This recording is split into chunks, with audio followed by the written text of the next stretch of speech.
Welcome sa Durs 2.0. Fresh at nagbabagang happenings ba ang hanap mo? Mga padabarkads man yan o mga trending topics? Pwes, sagutin natin yan. Kaya naman isubscribe nyo na ang ating channel para sa mga nagbabagang balita everyday. So, ayun, welcome back again sa ating YouTube channel mga kadabarkads, and for today's video nga pag-uusapan natin ay tungkol sa mga pangyayari po sa loob at sa labas ng Itbulaga. Pero bago ang lahat, happy birthday muna dito kay Dabarkads Alan K. So, napatapat po sa Friday the 13 itong birthday ni Alan K. Di ba malas po yun? Samantalang narito naman po ang ipinamigay na papremyo ng Itbulaga kahapon, December 12, 2024. So, tumataginting na 235,000 pesos ang pinamudmod ng Itbulaga kahapon, samantalang ang It's Showtime naman ay 10,000 pesos lamang. So napakalaki po ng diferensya, 'di ba, ng papremyong pinapamigay ng Dabarkads kung ikukumpara po sa katapatan na programa. Samantalang pag-usapan naman natin ang tungkol dito sa nangyari po dyan sa Araneta Coliseum kagabi, na kung saan ang ating mga Kadabarkads talaga namang nagpasaya po sa buong Araneta Coliseum, na kung saan ay napuno ng mga tao kagabi. Para po ito sa MVP Group Christmas Party, ang mga kapatid, ilang mga kapamilya, Dabarkads present po sa gabing yan. So itong kaganapan na to mga Kadabarkads dyan sa Araneta Coliseum ay for the benefit of typhoon survivor. Kaya naman abangan po ang Merry ang Vibes ng Pasko, the MVP Group Christmas Party.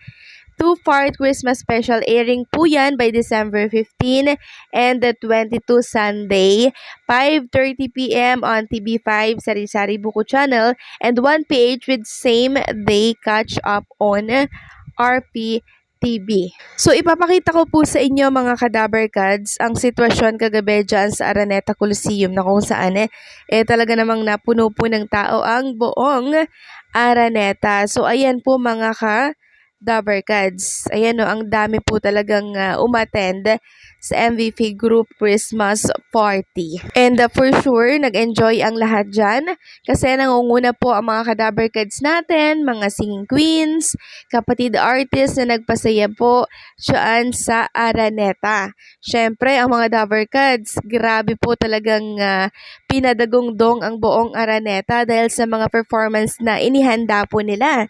Andyan si Mayor Jose Manalo, si Wally Viola, and syempre si Paulo Ballesteros, na kung saan gumanap bilang mga opa-opa, no? Gayang-gaya po nila yung mga Ajima na Korean. Talagang nag-enjoy po ang lahat ng live audience dyan sa Araneta, and maging si Mr. MVP, nag-enjoy at napatawa po nitong mga Dabarkads natin. Lalo na po nang kumanta ang mga singing queens, kumanta rin po itong si Alan K, and syempre ang TBJ at ang mga Dabarkads. Talagang nag-perform sila doon, and napatawa po nila ang lahat.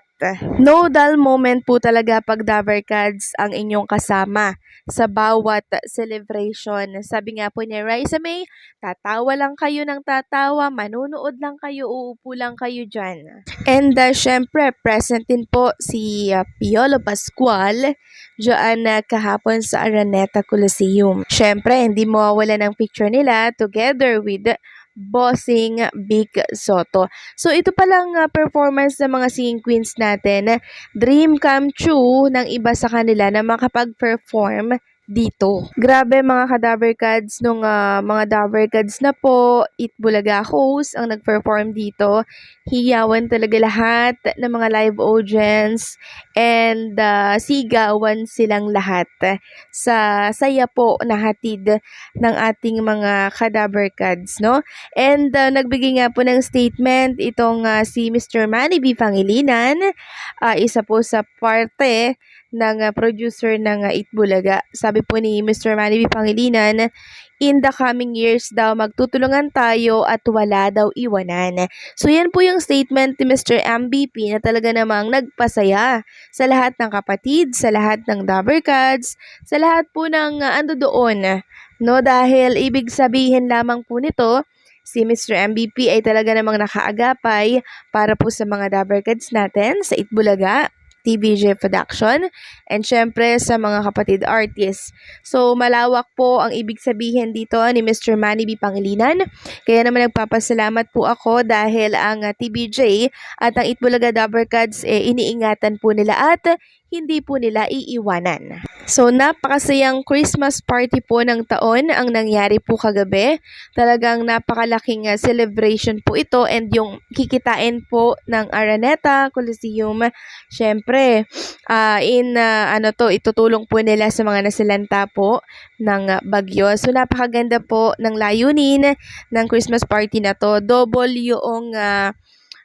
yung purpose nila. Diba, nakapag-celebrate na sila ng Christmas party, nakapagpasaya pa silang tao, tapos nakatulong pa po sila sa mga nasalanta po ng bagyo. So, si Atasha Mulak nag-perform din po, si Miles Ocampo, syempre si Karen Istrip nag-perform din, and si Miles, si Maine Mendoza. So, talagang nagpayanig sila ng buong Araneta kagabi. And alam niyo po mga Kadabbercads, may nabasa lamang po ako dito sa TV5. Sabi po nila dito, ang ganda, simple pero nakaka-LSS. Nung nalipat na ang TVJ, EV sa TV5, naging solid kapatid na kami. So, binahagi po ito ng TV5 sa kanilang page. And aware na aware sila na ang dami pong naglipatan sa kanilang network at naging kapatid na din simula po nang lumipat ang TVJ at ang mga Dabbercads sa kanilang network. Ibig sabihin, alam po ng kapatid network na sinundan talaga ang TVJ at ang mga Dabbercads.